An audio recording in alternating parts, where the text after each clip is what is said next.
Okay.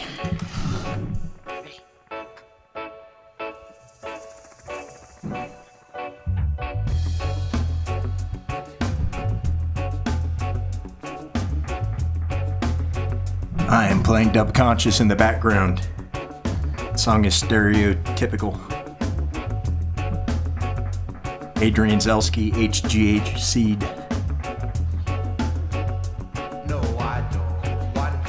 Live from the Mighty Veedverks Airship, I'm Travis Lippert, CEO of Verks Unlimited Limited, better known as Veedverks. And I'm Julie Richardson, Marketing Director for Colorado Normal, and we are very, very thrilled to have Dr. Bonnet here with us today to talk about ketamine therapy. And this is something that we had requests to talk about, so I couldn't be more thrilled to have you on. Thank you, Doctor, for taking time away. We are also, I wanted to say that you're an ER doctor and a veteran. Right. So you're going to be beloved by many of our viewers. Yeah, I'm looking forward to the discussions. It'll be good. Standing. To start off with, first let's talk about ketamine. Is this a new therapy? Is this something that's been around? Let's go back farther than that. Let's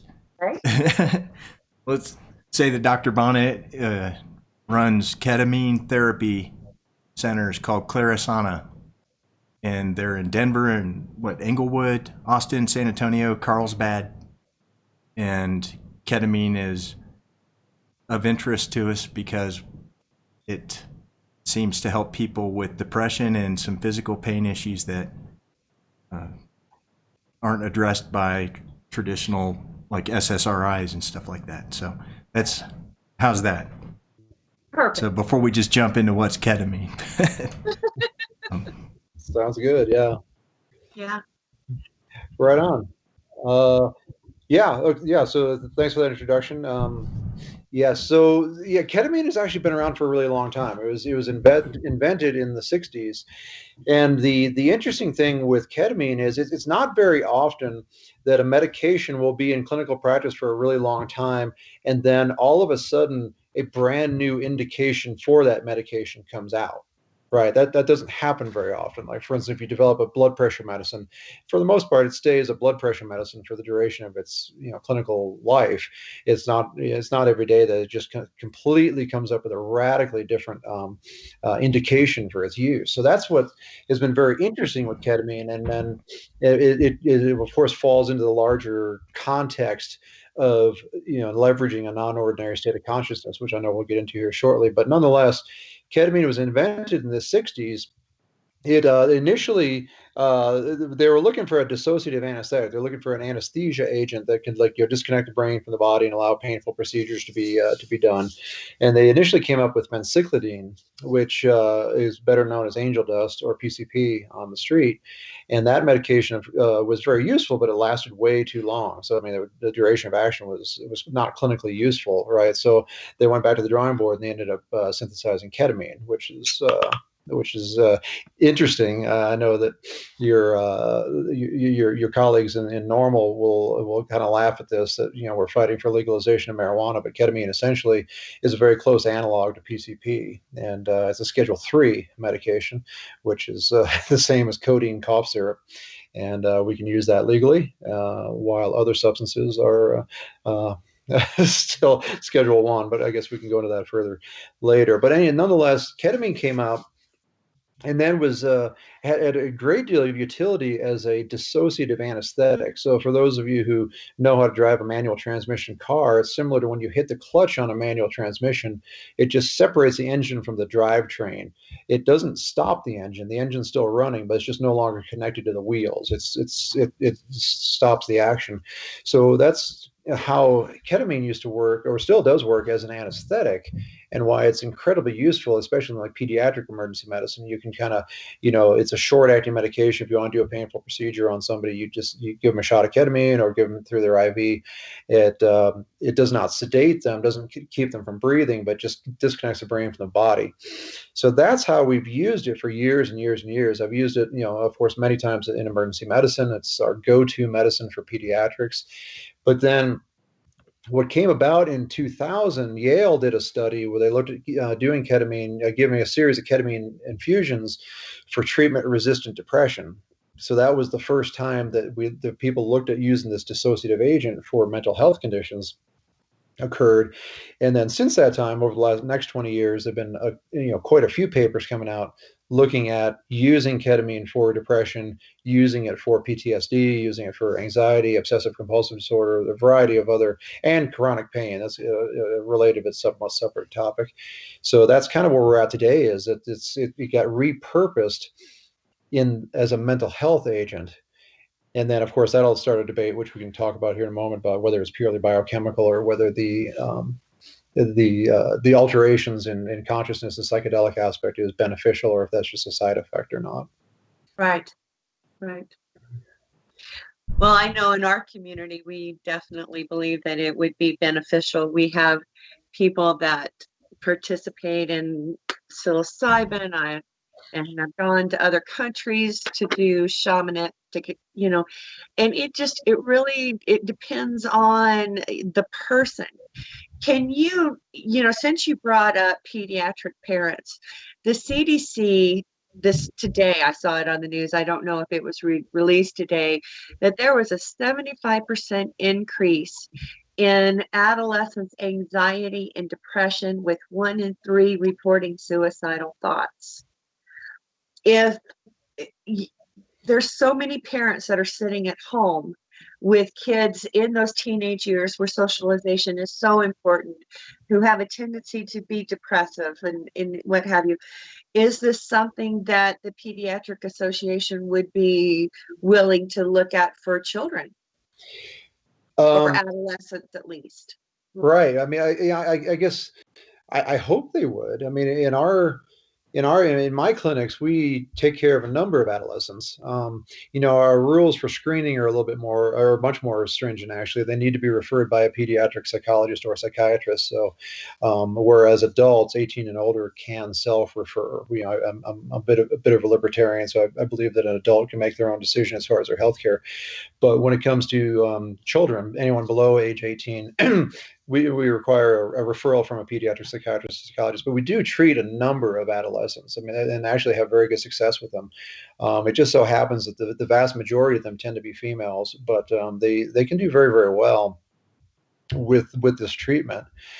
I think to take your question one step further, what we're really asking is this whole concept, if you look at it from a 30,000-foot level, the idea that creating a non-ordinary state of consciousness can be therapeutic. That's a fundamental question that a lot of people have a great deal of difficulty wrapping their arms around. Right. And there's a number of things that to be overcome there, because, part of it is sort of a puritanical idea. Nancy Reagan said, don't do drugs, all this kind of thing, and whatnot. And I get it. But the problem is that it's hard people need to conceptually separate somebody using a substance in a self-destructive manner that prohibits them from fulfilling their dreams and aspirations and whatnot, and somebody using a substance, a chemical, a pharmaceutical agent in a productive way to try to do, to achieve better self-awareness, to see things differently and whatnot. These are two fundamentally different things, but unfortunately, a lot of Americans don't know or have not made that distinction. Right. So you get the idea like, oh, would you give a 13-year-old ketamine? This is crazy, man. What are you talking about? Why would you give them a psychoactive medicine? Everybody knows that that's a stupid idea. No, what's a stupid idea is letting that 13-year-old go untreated and then finding themselves that they've hung themselves. Right. That is not cool, obviously. So yeah, do I want to see my teenage daughters snorting ketamine? No, of course not. That's not a productive use of this. Do I want them to see them using any substance in a self-destructive manner that prevents them from doing what they want to do and get a job and live their life to their fullest? No, but that is fundamentally different than what we're talking about. And I think I know fundamentally different than what most of your viewers are interested in with regards to some of the other modalities that we're going to talk about here tonight. Well, you touch on a subject that we have battled with children in the cannabis, with the autism and epilepsy. You know, I have a child that takes Keppra. I have taken Keppra. If you ever want instant suicidal thoughts, take Keppra. Or Chantix. Or Chantix. Right. And all of these things are absolutely okay. Or my eldest son, we had to get off Adderall because he was hounded in school from people trying to buy it off of him. Yeah. So,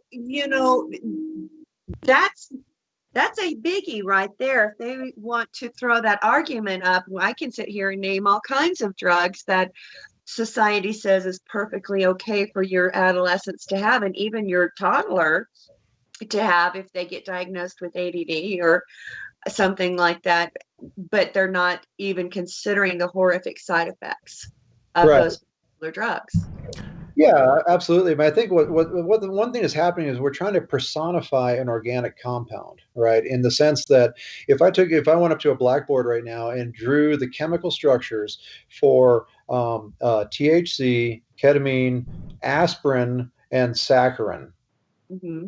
you basically would see a spew of carbons, hydrogens, oxygens, nitrogens. You would have no idea which one is which.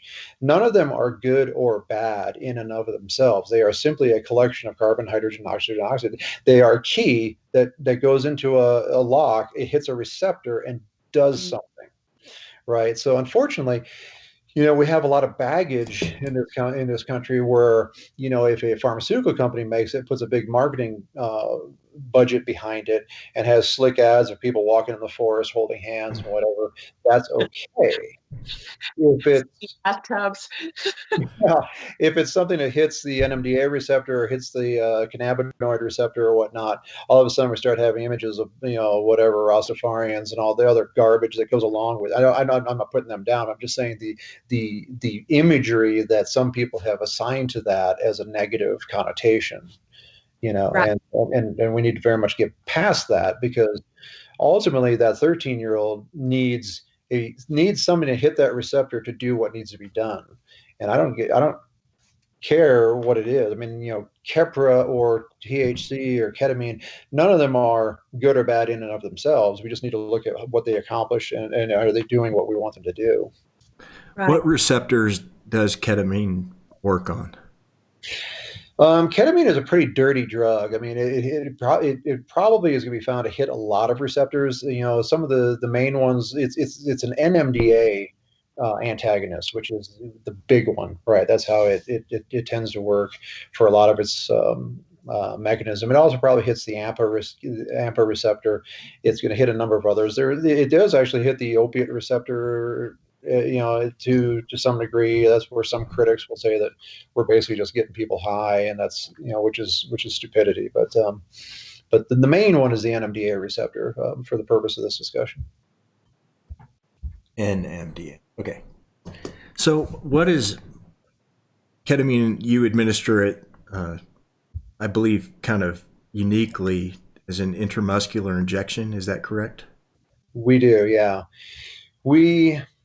For a long time, we were doing intravenous injections of ketamine, which obviously involves starting an IV and all this kind of thing.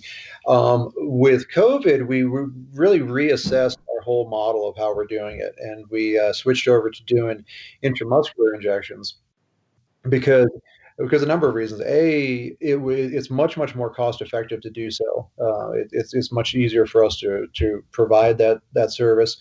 A lot of people, some really smart folks have been doing intramuscular for a long time. Like one of my mentors in the ketamine therapy is a guy named Phil Wolfson, who's very active in the psychedelic scene. He's a psychiatrist out of the San Francisco area, and he does all intramuscular. A lot of people have been doing intramuscular. So the bottom line is we switched to intramuscular because it still causes the same effect. In fact, we're about to publish a study of 40 Colorado Medicaid patients that we gave ketamine to, did a series of six sessions for severe depression, and basically found exactly the same results as a previously published study we did in 2019 where we looked at combat veterans. So we did a series of 30 combat veterans, gave them intravenous ketamine, found a 93% success rate, response rate rather, a 50% decrease in the in the PHQ-9 score, which is the depression score, a 44% decrease in the PCL-5, which is the PTSD score, and which was awesome. We got that published in Annals of Clinical Psychiatry. We now repeated that with 40 patients who are all part of Colorado Medicaid, and we found basically essentially the exact same results. So it's also about 93% response rate, which is awesome. But what you just noticed, I said, we are now able to offer this to Colorado Medicaid. Right. So 1 in 7 adults in Colorado is on Medicaid. Right. I mean, it's a huge, as far as increasing access, this has been huge. Most of those patients have a $2 copay for a service that previously was $400 per session. So a lot of people can't afford that. We're trying as hard as we can to get into Texas Medicaid. That Texas is a little bit more challenging because they decided not to participate in the Affordable Care Act.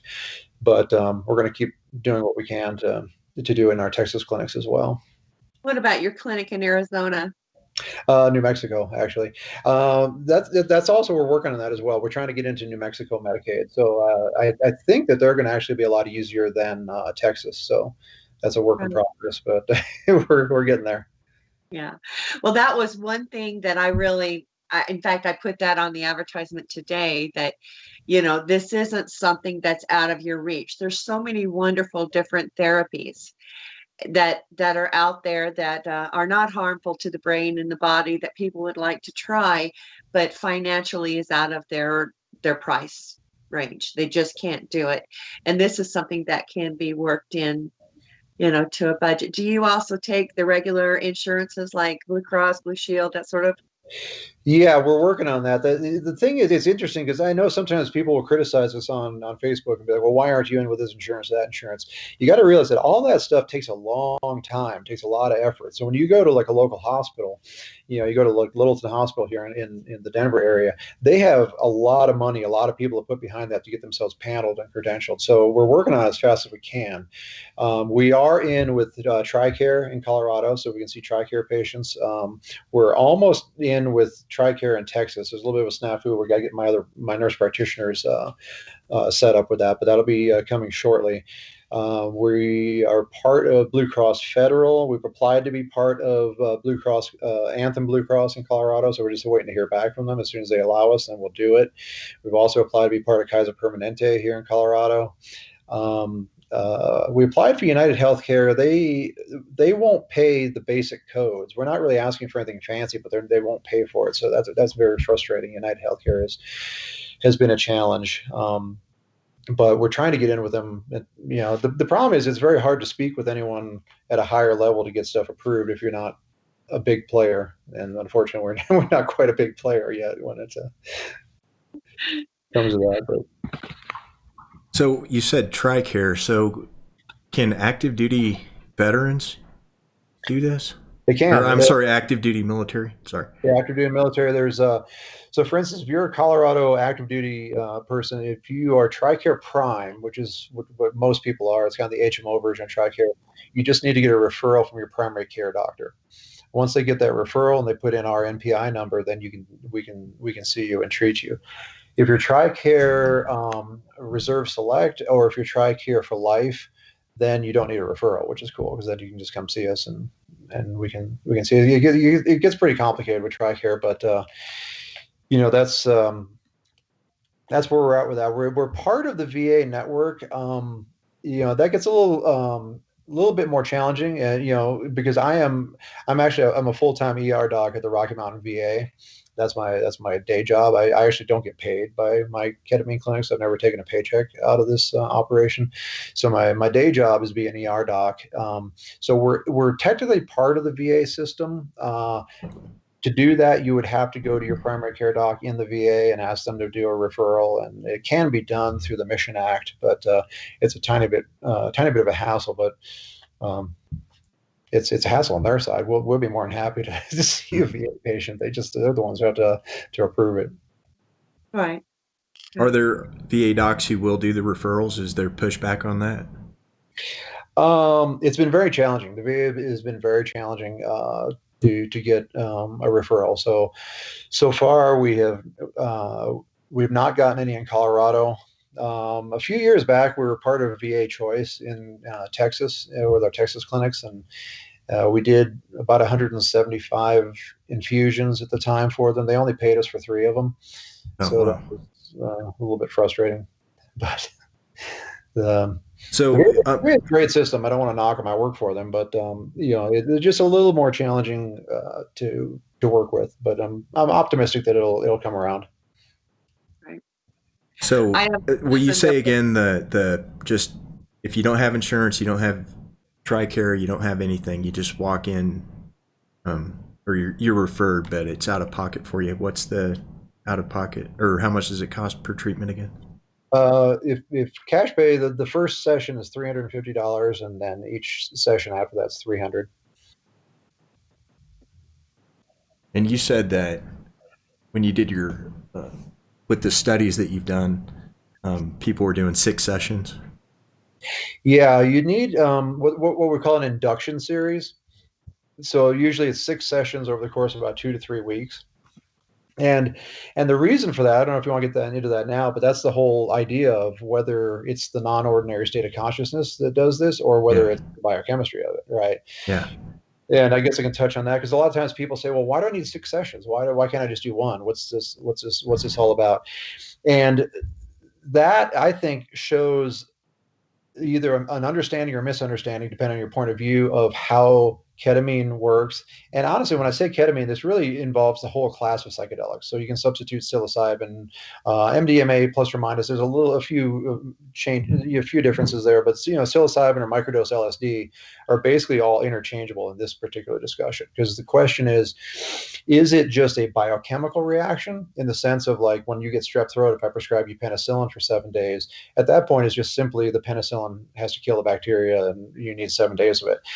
For this, people say, "Oh, can I just do one and try it?" Well, you can, but you're kind of missing the point, right? Because the thing is, we are advancing you through a psychedelic experience, to put it quite bluntly. We're taking you on a journey. So it's kind of like, well, could I just watch the first Star Wars movie? Sure. It's cool. I mean, you can see, the blow up Death Star and everything's cool, but you've missed it, man. You haven't seen the series. You don't really know where the story goes. You never would have known that Darth Vader was Luke's father and all this kind of stuff, right? So, like, for instance, when we do our first session with you, the goal is to give you enough ketamine to give you an introduction to it, to give you an idea of what it feels like to have the lines blurred, what it looks like to have the barriers start to fall and you get into a different space. And the point is where you're finally going to get that inspiration, that moment of enlightenment where you see things differently and you see that, oh my gosh, I don't actually need to take my life. Why would I want to take my life? That point is actually pretty far into this space. Right. I mean, at that point, we would have taken you way through the looking glass, and you're in a whole different world to see a true backstage view of your life. The point is, if I take you there on day one, I'm going to scare the life out of you, man. That is going to be terrifying, because I get it that many of the people watching this program have probably had a great deal of experience with mind altering substances. A lot of our patients have not. We have a lot of patients who have never touched a drop of alcohol, and all of a sudden we're going to put them in a chair and take them on a ketamine journey. So the reason it's 6 is because this is a journey. The first one, we take you in there a little bit. The second one, we take you further. I tell patients it's kind of like, imagine that the point at which you see the true backstage view is deep in the forest, right? It's way, way out there. And again, if I just drop you out there on day one, you'll be terrified. So what we need to do is we drive up on the road, we park in the parking lot, and on day one, you just kind of sit there and look at the forest. And you're like, oh, cool, okay, the forest. And then day 2, we'll take you down that path a little bit further. But you can still kind of see your car if you look over your shoulder. You're not totally there, but you're getting a feel for what it's like to be surrounded by trees. And then, and to kind of put this in perspective, our protocol is we do 1 milligram per kilogram with a maximum of 60 milligrams on the first session. That's divided in 2 shots. So on time 0 and another shot at time 10 minutes. And for most people, 60 milligrams is enough to kind of really be like, okay, I get a feel for where I'm at. A lot of these folks may very well end up getting 200 milligrams over an hour. And that's where they're going to finally get that point of enlightenment, where they have that transformational period. And that's pretty rock and roll, right? 200 milligrams of ketamine over an hour. It's, we're going to take you there. I mean, you definitely keep your hands inside the car because you're going for a ride at that point. So that's why it takes a few sessions to get to that point. So can you describe the ride a little bit more? Like, or maybe I'll start with this. I have some experience with DMT, and there's a certain point where if you break through, then there's no other. I mean, you see aliens or angels, or I don't know what these beings are, but it seems like a lot of people have this experience. But there's like leading up to that, there's definitely a kind of a dissociative thing, and you wonder if you're still breathing, and you wonder if you've urinated on yourself or whatever. But then you just break through into this other reality for a period of time. Is that so? How would you describe the ketamine experience? Like when you break through? I mean, are there aliens? What is it? Is it? No, I mean they're no aliens. That's the thing. In fact, like I hate using the word hallucinogenic. Yeah. In some ways, because it's a very different experience. It's not a hallucinogen. It really is more taking you on a vision quest. I personally went out to Los Angeles, saw my friend Steve Mandel, who runs ketamine clinics of Los Angeles, and I checked in as a patient and actually did ketamine with him and got to experience it. So that was great. I got to do it as a patient and see what it's like. I've never done DMT or actually or psilocybin or acid or anything, or whatnot. So I can't speak for sure as to what that feels like. With ketamine, it really is a vision quest. From what I've talked to a lot of patients, it's very similar to a lot of what the Native American folks talk about with peyote and this sort of thing. You're not going to see things that aren't there. I tell people you're not going to see a penguin walk across the room. You're not going to see You're going to be in this room. You're in the room. You'll always know where you are, but you really start going down this pathway where you start you sort of get this feeling and this sense and this vision that what you're seeing is not all there is. That's what I've kind of heard over and over from patients. And one veteran we took care of, I really put it nicely, where after his fourth session, I walked in there and he was like, dude, he was kind of laughing. He was just like, man, I had this really incredible vision right now that I was in a Western town. I was in a Wild West with the horses and the saloon, the gunslingers and all this kind of stuff. And I was in this town and like I was standing there and all of a sudden everything pulled away from me. And I saw a movie camera and I saw lights and I saw makeup artists and I saw food trucks and whatever. And he was just like, dude, it's a set. Is that Iraq is a set.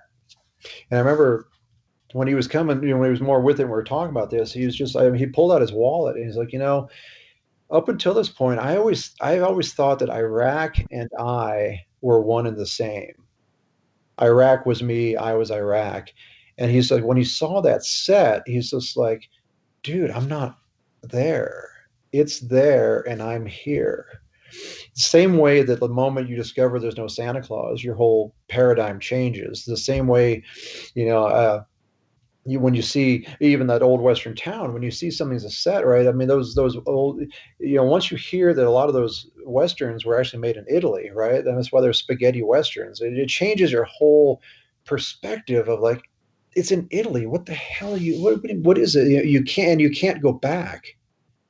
Right? Once you see the strings and the puppets, you can't go back. So ketamine, when it puts you on this vision quest and it takes you somewhere, it just, you see it differently. And that's what's really, really cool. I mean, there's a story of, we had a paramedic, and I won't give away too much of the info for obviously for privacy reasons, but this paramedic worked for 20 some years on the streets. And he was just having all these visions at night where he couldn't go to bed because he was just seeing the faces of all the children who have died in the back of his ambulance after 21 years in a busy 911 service.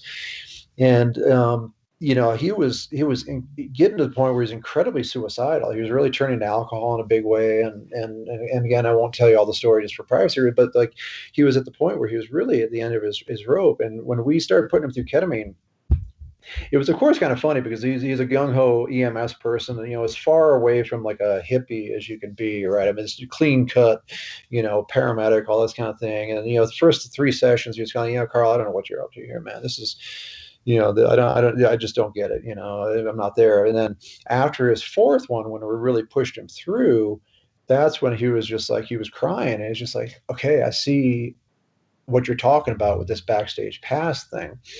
And the cool thing is that afterwards he was kind of like, I don't remember why I wanted to kill myself. And that was very powerful because he's just like, once you see it, getting back to that 13-year-old you were talking about earlier, Julie, I mean, like, we all know when you're in your teenage years, you kind of get this paradigm of the world, right? You see things in a certain way.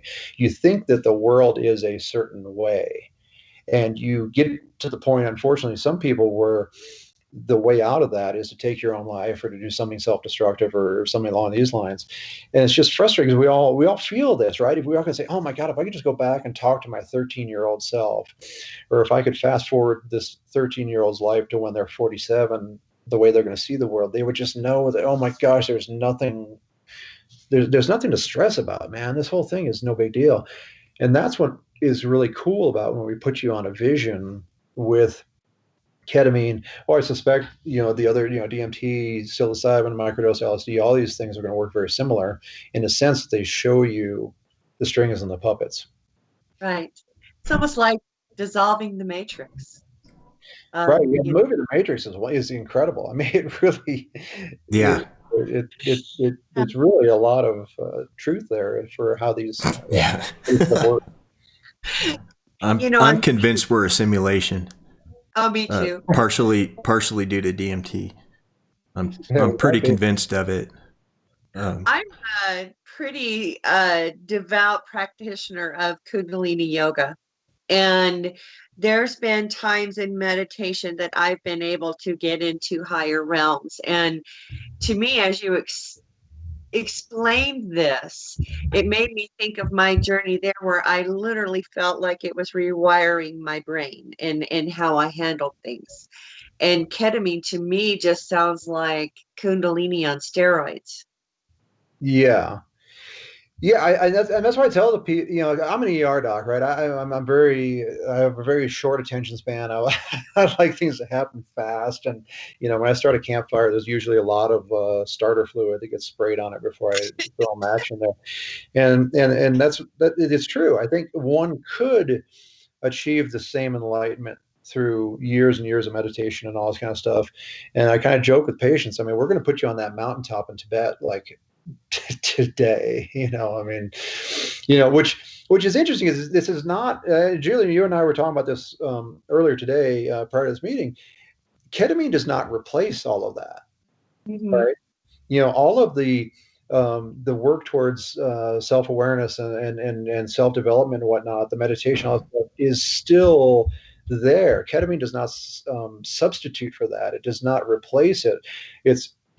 It's one that stuff is very, very, very important. I think what psychedelics and ketamine in particular can do is it can take the person off the ledge, right? When that person is acutely suicidal, when they're really at the point where they're just like, hey, I'm going to do something drastic.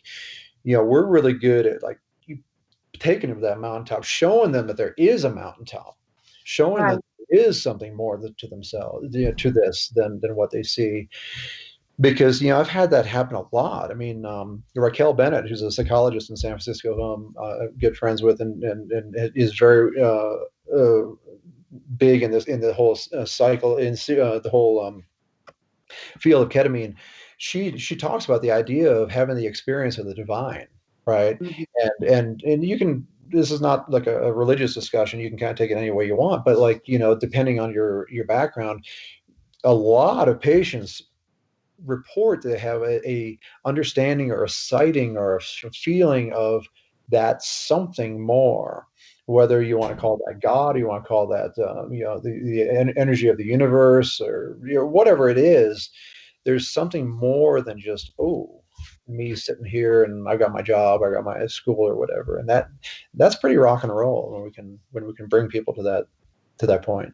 It absolutely is. It absolutely is. One of your, I'm not going to say who, but one of your patients was sharing with me, and one of the people that encouraged me to have this show was, he said he could feel the anxiety bubbling up like a pot of pasta overflowing on the stove. He could just feel it starting.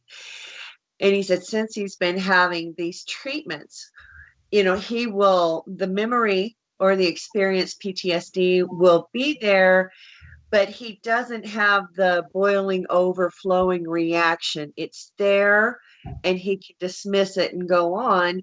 Whether before these therapies, that would be something that would take him down for days. Right.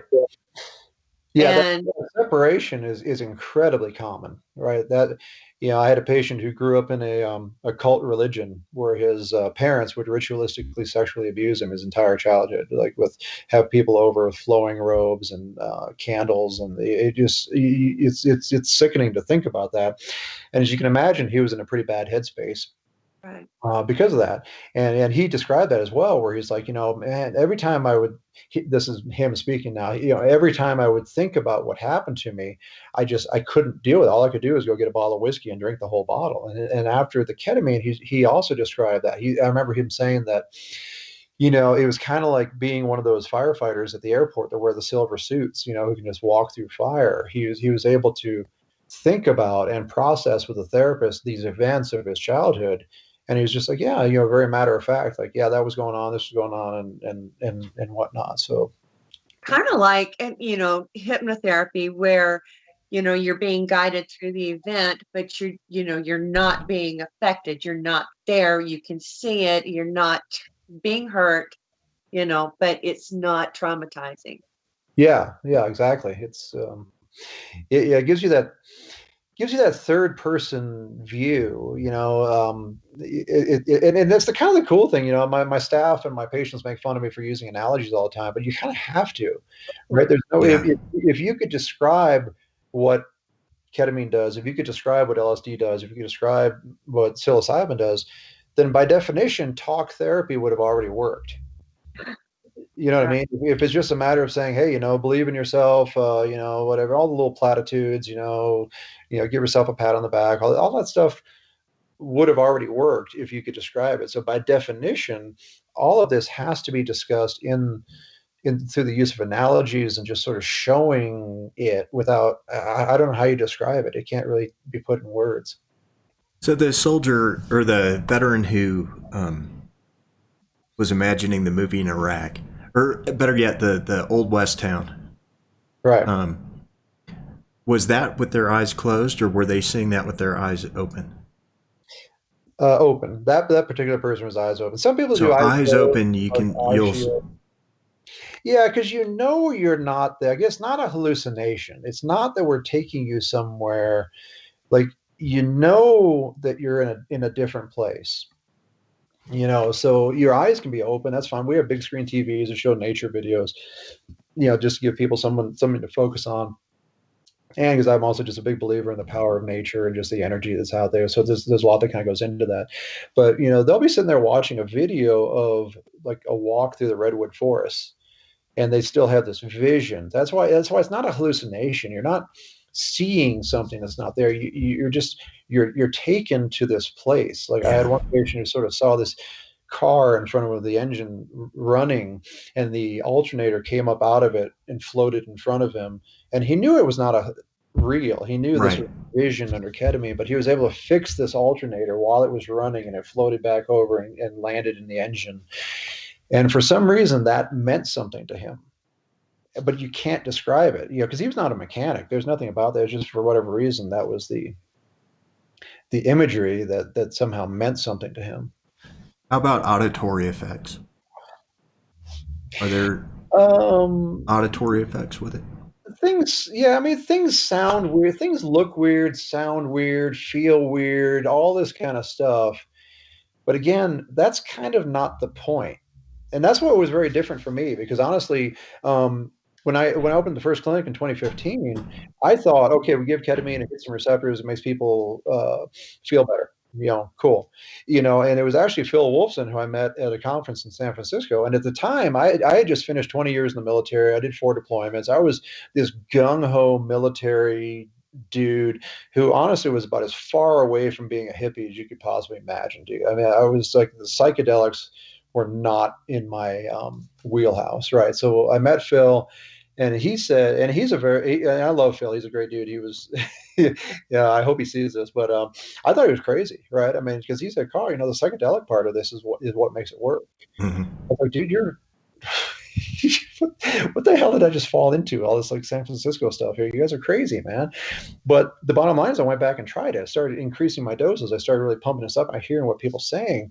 And that is what does it, that alteration of perception. So that's the vision that you take these people on. So it's not, again, it's not and that's what's so frustrating. That's what we have to overcome, is because when people hear psychedelic or hallucinogenic, I mean, stupid imagery of like, the Anchorman, for instance, when Will Ferrell and that, I forget who it was, the actress, are like going through Happy Land, when they're together and they see the unicorns flying around and all. Yeah, Yeah. maybe you've seen the movie, maybe you haven't, but like, that's not the point, dude. That is not psychedelics. And psychedelics, honestly, I tell patients that it's not going to be unicorns and rainbows. Sometimes a lot of times, actually, we're going to take you face to face with we're going to take you we're going to show you your demons, but we're going to also put you in that firefighting suit where they're not going to hurt you.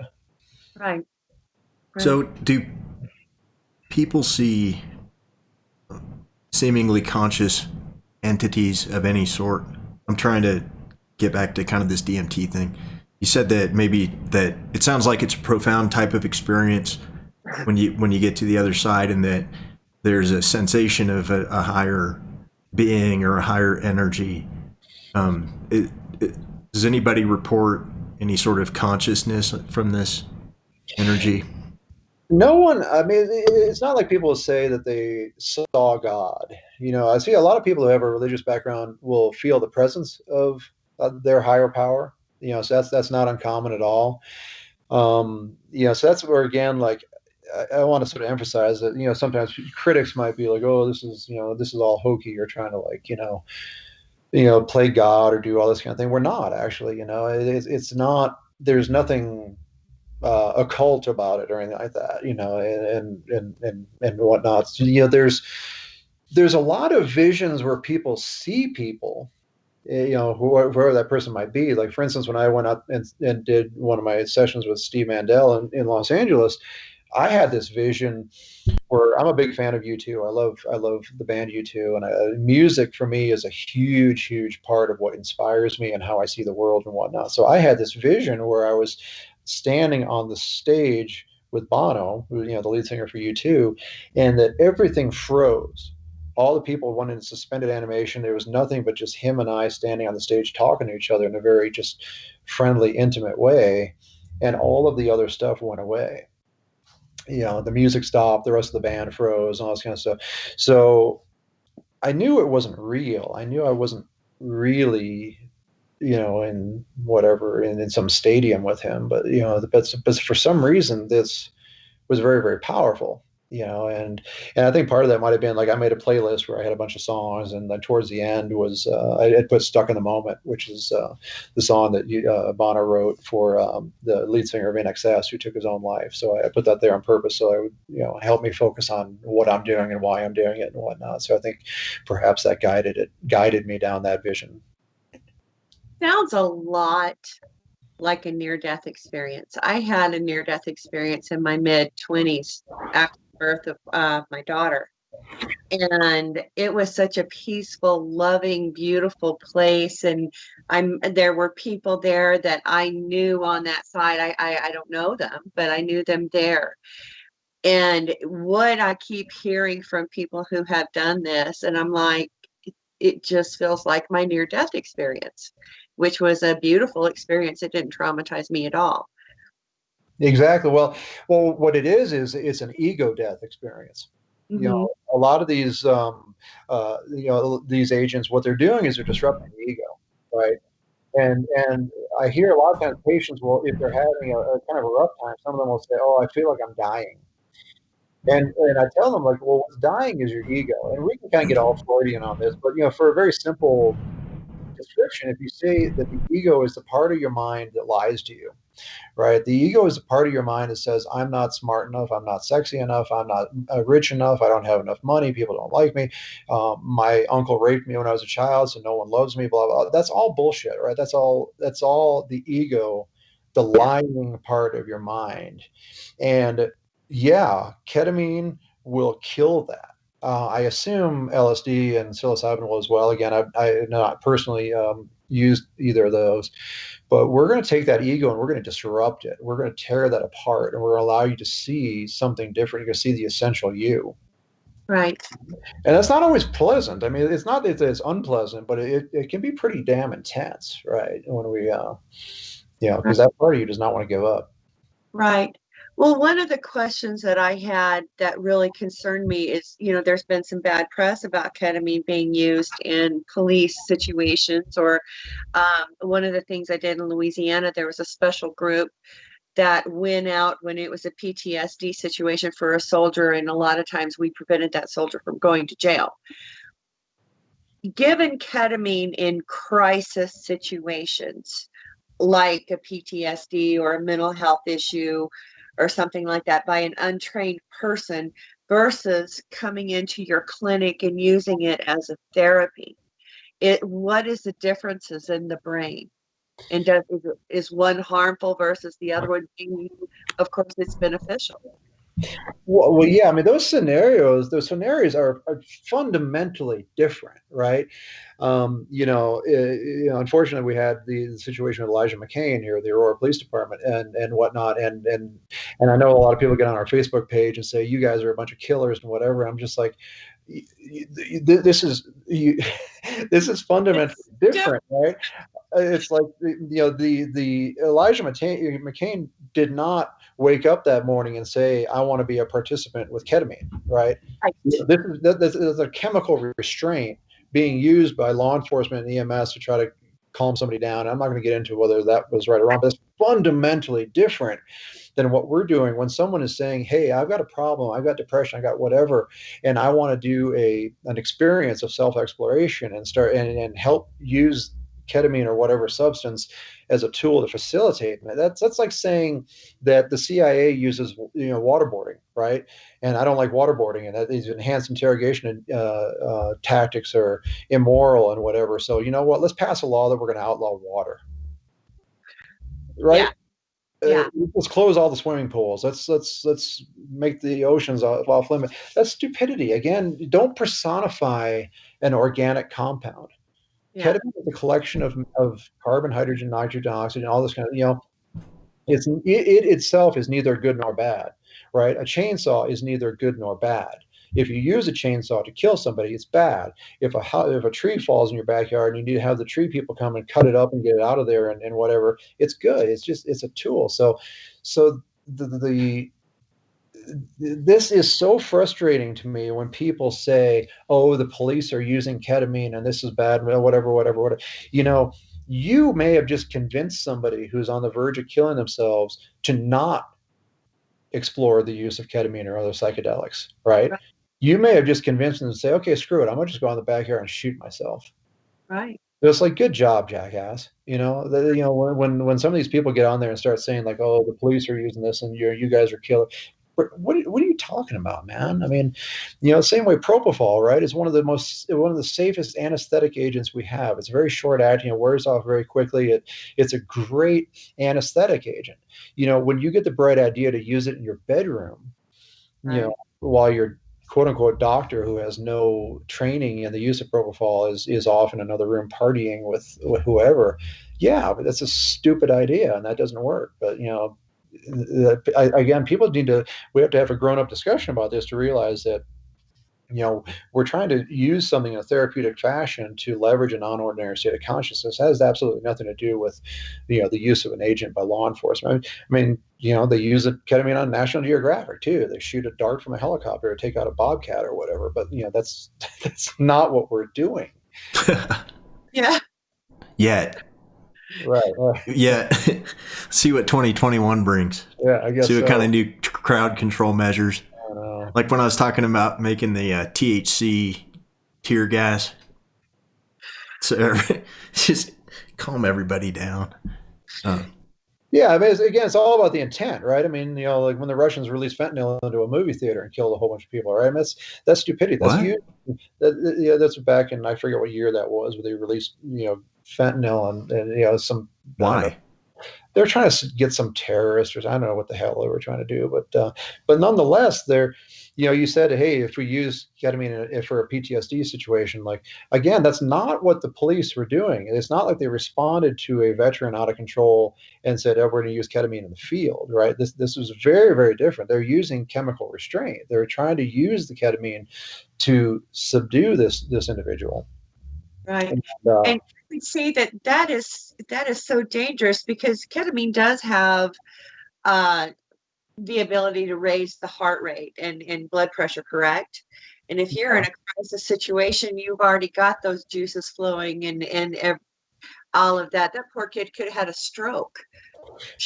Right. Yeah. I mean, again, we could go into a big discussion about how to use that, but I think for the purpose Yeah. of this and your current viewers, this is very, very different. This is again, it's like outlawing water just because the CIA did waterboarding, right? Yeah. Right.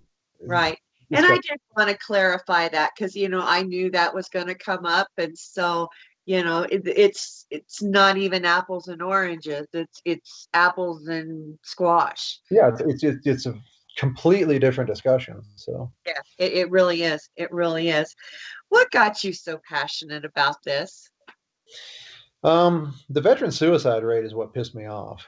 That was it. I mean, like I said, I worked for the VA. I've worked for the VA for quite a while, and I was taking care of a veteran a number of years ago. I think it was back in 2013, who had seen some horrible stuff. I remember his wife brought him into the ER, and she was just crying and just saying, "This is not the man I married, and it is, he's off the chain. And how do I get my husband back?" And and then basically the treatment option, what he was what had been done for him, he was put on an SSRI, he was put on a benzodiazepine, he was put on a narcotic, and he was put on Seroquel. So Seroquel is an antipsychotic medicine. So basically, this collection of medicines, this cocktail, gets used over and over and over, which I would argue basically just does nothing but sedate patients.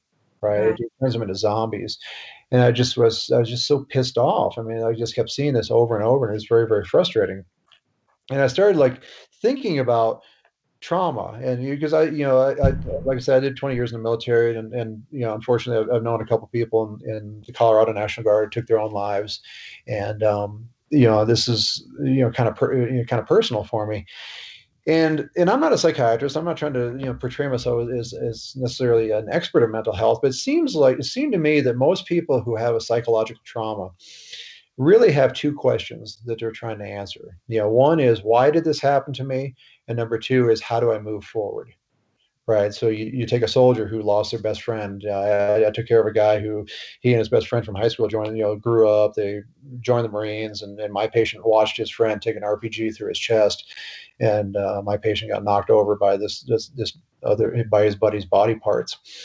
So when you look at something like that, this veteran was asked, well, how, why did this happen? How can I move forward? Right. And I would present to you that my frustration was that if you give somebody, let's say, Zoloft or an SSRI or something like that, it just doesn't make sense to me that someone who went through that, we're going to tweak their serotonin reuptake system a little bit, and all of a sudden everything's going to be better. We're all going to just walk off from the sunset and everything's going to be better. That person needs an answer, man. They need to know, why did they survive and how do they move forward? The woman who got sexually abused by her dad, why would he do that? Why would this happen? Why? I keep hearing this over and over. Why? And how do I move forward from that? And I think that is the power of creating a non-ordinary state of consciousness to show people that backstage pass. Because I mean, I had a lady who got stabbed by her boyfriend multiple times, spent 6 months in the ICU recovering from that, and Ketamine was the first thing that allowed her to take a step back and be like, you know what, that was there and I'm here.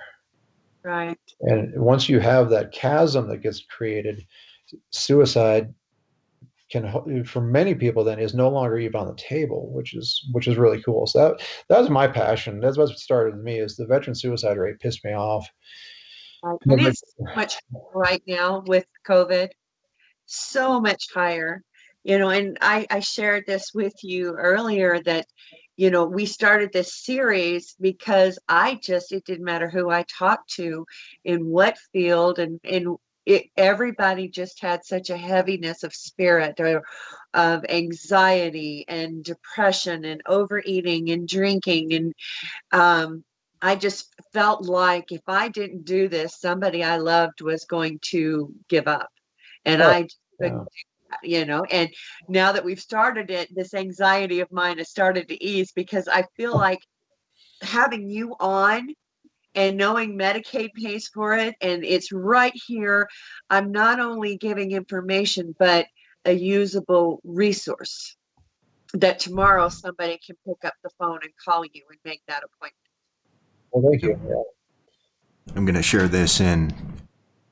I know two totally different sets of people, almost totally different, very little overlap.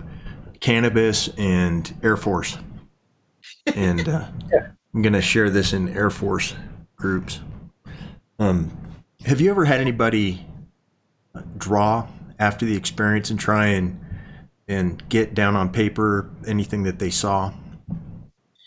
Yeah, we have a lot of people who bring in, try to do artwork or what. It's kind of hard to do that right in the middle of it, because, like I Right. said, we're pretty aggressive with our with the intensity of the treatment. We want to really, I'm trying to really take you to that mountaintop and take you through the looking glass. Yeah. So you're not going to necessarily be doing a whole lot of drawing during one of our sessions, Right. Um, but like immediately afterward. afterwards you might be, yeah, absolutely. We have people who will record things afterwards. Will want to talk into a recording device before and after, sharing their thoughts. We do ketamine assisted psychotherapy where, Desi Wallington's our psychologist working with us here in Colorado, been doing some great work, and, to help people process what's happening to them, to do a session while someone is actually under the influence of ketamine. Mm-hmm. We're looking to expand that. We're actually looking to hire LCSW. So if any of your viewers are licensed therapists in Colorado, send us an email. but yeah, a lot of people try to kind of process that. And in fact, we tell people actually, in the time afterwards, that's why we also don't do back-to-back sessions. We like to do a session, give you a couple days off, because honestly, you need to kind of process what happened. And we would tell people, like, to journal, to do artwork, to talk to their friends. Those who have a religious background, we tell them it's this great time to speak with people of your faith background to kind of help you process. Basically, what the hell just happened to you when we took you? Yeah. Right. Yeah. Right. How can I use this going forward? Yeah, absolutely. I think I have covered all of my questions. Is there a message or something you would like to explain about your clinic that we haven't covered already? About COVID preparedness. Right. Yeah. We do. We do all the usual COVID stuff and all that. So I don't want to waste people's time with that. But the thing that frustrates me again, I applaud you all for the work you're doing, is that this is a paradigm shift, right? Americans are not comfortable with the idea of a non-ordinary state of consciousness being therapeutic. And so, but what I'd like to sort of emphasize is, if you look back to 1928, the concept of injecting a mold that grew in a petri dish into your bloodstream was very foreign, right? That was an extremely disruptive concept. Like, everyone knows that you would never want to inject a mold into your bloodstream, right? Everyone knows that's a bad idea. That's a horrible idea. But you know what? When they discovered penicillin, all of a sudden that revolutionized our ability to treat infectious disease. So I think at some point right now, you've got a lot of people who are saying, we're in the same boat where they're like, everybody knows that it's, there's no way that LSD could be therapeutic. There is no way that dropping acid could be helpful. There's no way that a magic mushroom could be therapeutic. That's crazy. Ketamine is crazy. I've had psychiatrists, I've had people say, that is crazy. What are you, you're going to, so, you're just the modern day opium den, I'm like, no, that's not what's crazy. What's crazy is when the father of 3 kids goes out in the backyard and puts a shotgun in his mouth. Mm-hmm. Right. Because that has just legitimized that as an option for those 3 kids. And, we just keep this cycle going. So no, there's nothing crazy about what we're talking about if it can actually derail somebody from taking their life. No. And, I have seen a lot of people in my age group and older that have been taking pharmaceuticals and had reactions, and maybe it's just been a frustrating, damaging cycle, and they need to try something else, and they're just so desperate they're willing to try. I hate it that they got that far, but I think there's a more open-mindedness coming to alternative therapies. One advantage of ketamine over the pills that I'll pick on the VA, the cocktail that the VA gives you, or that a psychiatrist would give you, is that what they don't tell you is that once you start taking a pill, like, it's a really big deal to quit taking that pill. Like, I was prescribed Wellbutrin, and I didn't even know, it didn't seem to do anything for me, but quitting that pill sucked.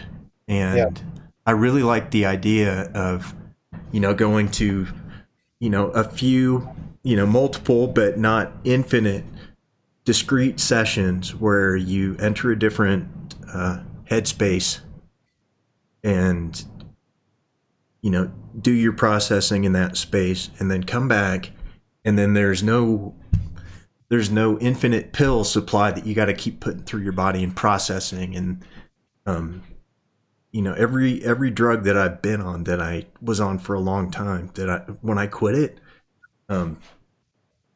that's when I really could tell that the drug was doing something, because the getting off of an SSRI sucks. Right.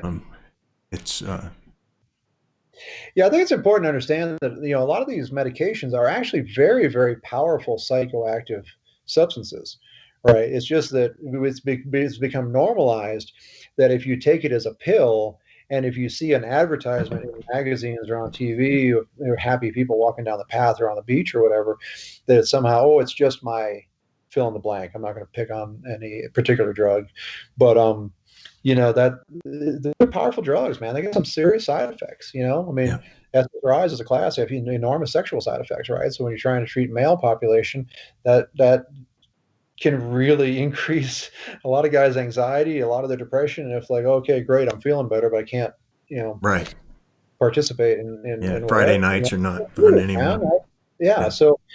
So that's it's kind of interesting. So, like you say, if we take you on a journey every 3 months, let's say, with ketamine, and you no longer have to take a certain medication, that can be pretty good. That can be a great thing for a lot of people. And it's not to say that it completely replaces all these medications. There are folks who do need to be on some of these meds. There are some folks who have pretty unstable moods, who need a mood stabilizer and whatnot. So I don't want to come across as saying that, hey, it completely replaces all of this. You'll never have to take lithium or Zoloft or any of this kind of stuff again. It does need to be a discussion that needs to be had with your mental health professional. And what we do, by the way, in no way replaces psychiatrists. That's why I hear sometimes people saying, like, oh, you're going to put psychiatrists out of business. We don't need. No, not at all. This is kind of like when cars suddenly got power steering and power brakes. It doesn't get rid of the brakes or the steering. It just, like, changes the whole way in which it can happen. So I think the whole field of mental health is still very valuable. It's just this new paradigm of treatment is going to be very important. This has been a fascinating discussion. I always ask people, do you believe in Sasquatch? I think I've never seen him on one of my ketamine infusions. Yeah. um, so I want to tell everybody again, I don't even think we've said your website. It's clarisana.com, right? KLARISANA.com. Correct. Klarisana.com. Yep. Yeah. So we'd love to see you in one of our clinics. Feel free to call us. We'd be happy to talk to you and give you some more information about what we do. So got clinics in Denver, Englewood, San Antonio, Austin, and Carlsbad. Westminster, actually. So Denver, Westminster. Denver, Westminster, Carlsbad, New Mexico, San Antonio, and Austin, Texas. So outstanding. Well, thank you very much, Dr. Dr. Carl Bonnet. I appreciate what you're doing to increase awareness of this entire field of medicine. So that's really great. Our pleasure. Thank you, Julie, for setting this up. This was an awesome show. And thank you, everybody, for joining. Please share this far and wide. I think I'm actually going to upload this to YouTube, too. I haven't been doing that. This needs to go on YouTube. Yes. I think so, too. That'd be great. All right. Thanks, everybody. Really appreciate it. Thank you. Thanks for joining, everybody. As always, I'm Travis Lippert reminding you, if you don't get hemp here, get hemp somewhere.